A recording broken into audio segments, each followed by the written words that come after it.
Assalamualaikum warahmatullahi wabarakatuh. Jangan lupa ya, subscribe, like, dan komennya.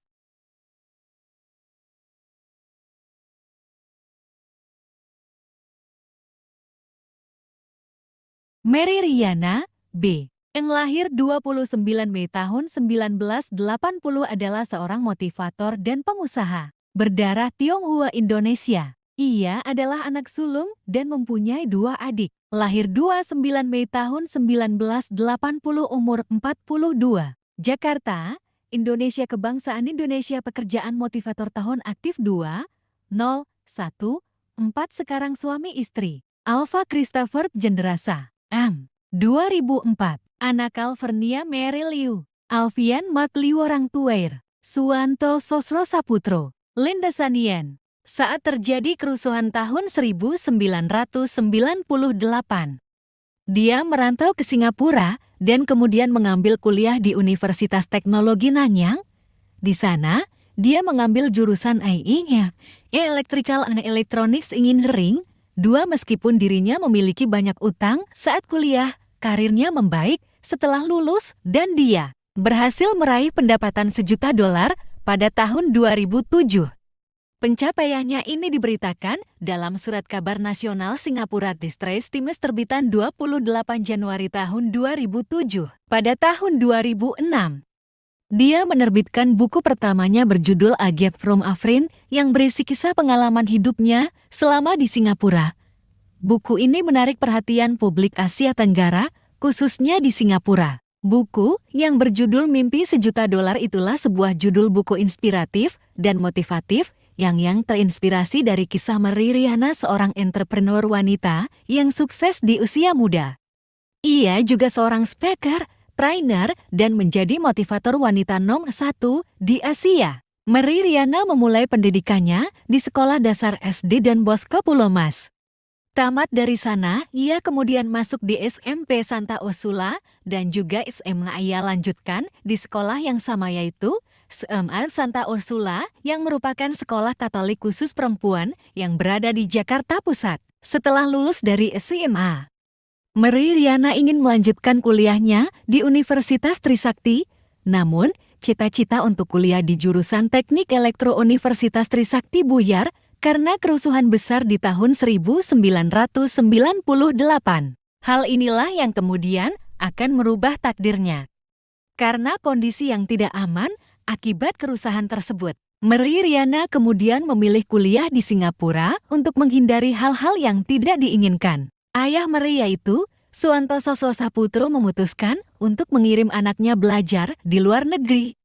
Dan Singapura kala itu merupakan sebuah pilihan yang paling masuk akal karena jaraknya yang relatif dekat, lingkungan yang aman, dan sistem pendidikannya yang bagus. Tanpa persiapan yang memadai untuk kuliah di luar negeri, Mary sempat gagal dalam tes bahasa Inggris di Nanyang Technological University. Tanpa persiapan bekal dana yang memadai pula, Mary meminjam dana dari pemerintah Singapura. Ia meminjam dana beasiswa dari Bank Pemerintah Singapura sebesar $40.000 dan harus dilunasi setelah ia lulus kuliah dan bekerja. Dana tersebut sangatlah minim, karena setelah dihitung-hitung, ia hanya mengantungi $10 selama seminggu. Untuk berhemat, Mary menyiasatinya dengan hanya makan mie instan di pagi hari, makan siang dengan 2 lembar roti tanpa selai, ikut seminar dan perkumpulan di malam hari demi makan gratis. Bahkan untuk minum pun ia mengambil dari air keran tap water di kampusnya. Hal itu berangsur hampir setiap hari di tahun pertamanya kuliah. Kehidupan yang sangat memprihatinkan tersebut mendorongnya untuk mencari penghasilan di luar. Dari mulai membagikan pamflet atau brosur di jalan, menjadi penjaga toko bunga, dan menjadi pelayan banquet di hotel. Ketika menyadari hidupnya tak berubah meski sudah memasuki tahun kedua kuliah, Mary mulai membangun mimpi. Saya membuat resolusi ketika ulang tahun ke-20. Saya harus punya kebebasan finansial sebelum usia 30. Dengan kata lain, harus jadi orang sukses. The lowest point in my life membuat saya ingin mewujudkan mimpi tersebut. Karena tak punya latar belakang pendidikan dan pengalaman bisnis, Mary mengumpulkan informasi dengan mengikuti berbagai seminar dan melibatkan diri dalam organisasi kemahasiswaan yang berhubungan dengan dunia bisnis. Jatuh bangun dalam berbisnis tanpa pengalaman dan pengetahuan bisnis yang memadai. Mary terjun ke dalam dunia bisnis, itu ia lakukan karena ia mengetahui bahwa memiliki pekerjaan biasa tidak cukup untuk memenuhi impiannya untuk sukses di usia 30 tahun. Ia mencoba berbagai peluang bisnis. Dia pun mencoba peruntungan dengan bisnis pembuatan skripsi. Bisnis MLM, mencoba bermain saham, yang semuanya berakhir dengan kegagalan. Mary juga mencoba praktik dengan terjun ke multi-level marketing, meski akhirnya rugi $200. Mary bahkan pernah kehilangan $10.000 ketika memutar uangnya di bisnis saham. Mentalnya sempat jatuh, meski dalam kondisi tersebut masih bisa menyelesaikan kuliah. Sayang, Mary kehilangan semua investasinya dan terpuruk. Meski begitu, Mary kembali bangkit dan berusaha keras untuk menjadi entrepreneur. Mary mulai berusaha dari awal dengan belajar secara sungguh-sungguh tentang seluk-beluk pasar. Setelah merasa siap, ia pun memutuskan untuk menekuni industri perencanaan keuangan. Mary berpikir itulah hal yang akan membuatnya mampu mewujudkan impiannya dalam waktu yang singkat. Tamat kuliah, barulah Mary mempersiapkan diri dengan matang bersama Alva Cenderasa yang merupakan temannya ketika kuliah dulu dan kini menjadi suaminya. Berdua mereka mulai menjalankan usaha bersama. Belajar dari pengalaman para pengusaha sukses, Mary Riana kemudian memulai dari sektor penjualan di bidang jasa keuangan. Saat Mary memulai karir sebagai seorang penasihat keuangan, ia harus bergulat dengan sejumlah tantangan dan hambatan. Orang tuanya, dosen, serta teman-temannya kurang setuju dengan keputusan Mary tersebut. Mary saat itu belum memiliki kemampuan berbahasa Mandarin, padahal lebih dari separuh penduduk Singapura ialah etnis Cina. Sebagai seorang pendatang asing di sana, pengalaman dan relasi Mary sangat terbatas. Namun, satu alasan yang membuat Mary pantang menyerah ialah usianya yang masih muda dan masih lajang, sehingga ia merasa lebih bebas dan lebih berani mengambil risiko, tanpa merasa terlalu terbebani dengan kemungkinan gagal atau keharusan untuk berhasil. Mary lebih memilih untuk memfokuskan diri pada pengalaman dan pelajaran yang ia bisa dapatkan selama fase awal karirnya. Tapi Mary sudah membulatkan tekad. Ia bekerja 14 jam dalam sehari, berdiri di dekat stasiun MRT dan halte bus untuk menawarkan asuransi, bahkan ia bekerja sampai tengah malam dan baru pulang jam 2 dini hari. Belum lagi pendapatan yang tidak pasti membuatnya terpaksa kembali berhemat untuk mengatur kebutuhan sehari-hari. Sukses sebagai konsultan keuangan. Sampai akhirnya, ia sukses sebagai financial konsultan yang menjual produk-produk keuangan dan perbankan seperti asuransi, kartu kredit, deposito, tabungan, dalail. Dalam 6 bulan pertama karirnya di Prudential, Mary berhasil melunasi utangnya sebesar $40.000 Singapura. Mary menerima penghargaan sebagai penghargaan Top Agency of the Year dan penghargaan Top Rookie Agency.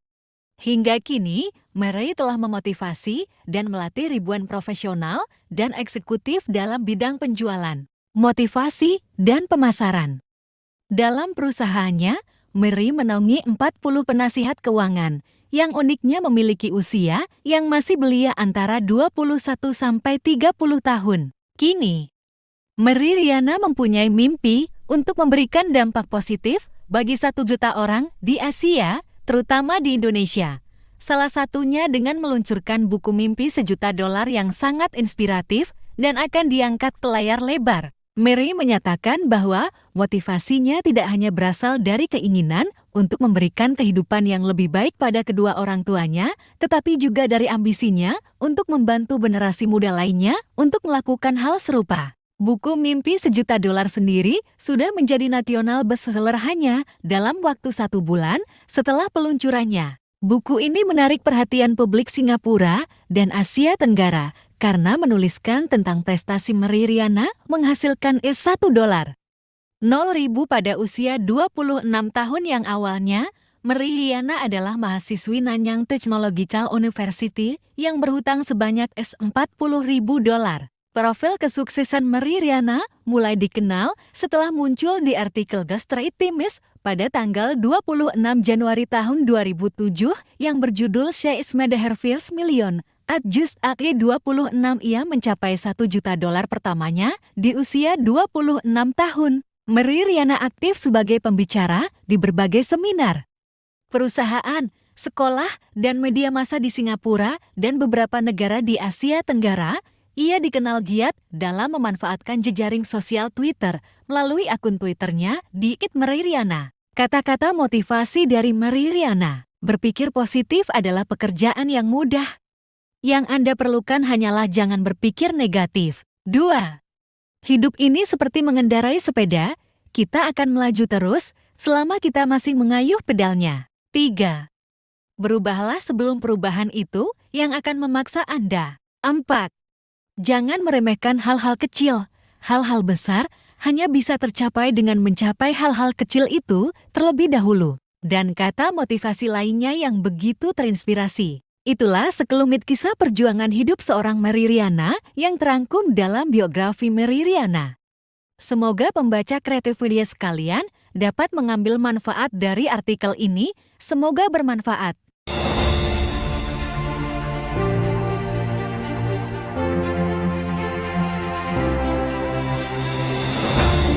Di hidup ini ada yang namanya IQ. Sekarang saya ingin bertanya kepada kamu, IQ itu penting nggak sih? Kecerdasan itu penting nggak sih? Tentu saja penting. Kecerdasan itu penting. Pengetahuan itu jelas penting. Tapi ada yang lebih penting daripada IQ. Dan yang lebih penting daripada IQ adalah I can. Yes, your I can is much more important than your IQ. Kemauan kamu itu jauh lebih penting daripada kecerdasan kamu. Buat apa jadi orang paling pintar? Buat apa jadi orang paling cerdas? Buat apa jadi orang yang paling tahu segalanya, tapi dikit-dikit nggak mau? Disuruh action nggak mau, suruh kerja nggak mau, suruh belajar nggak mau, suruh usaha nggak mau, suruh mencoba pun nggak mau. Nggak ada gunanya. Kecerdasan itu nggak akan bisa membawa kamu kemana-mana kalau itu tidak disertakan dengan kemauan. Kecerdasan kamu gak akan ada gunanya kalau kamu hanya duduk diam dan gak pernah ambil tindakan. Tapi sebaliknya, walaupun kamu bukan yang paling pintar, walaupun kamu bukan yang paling cerdas, walaupun kamu bukan orang yang paling tahu segalanya, tapi kalau kamu punya kemauan yang luar biasa, kamu punya kemauan yang begitu besar, mau mencoba, mau belajar, mau take action, mau bangkit dari kegagalan, mau berproses, mau mengakui kesalahan, mau memperbaiki kesalahan, mau berjuang. Kemauan itu akan membawa kamu jauh, jauh melebihi orang-orang yang cerdas, tapi dikit-dikit nggak mau. Jadi ingatlah, it's not just about IQ, but it's about I can. Dan hari ini saya ingin menantang kamu.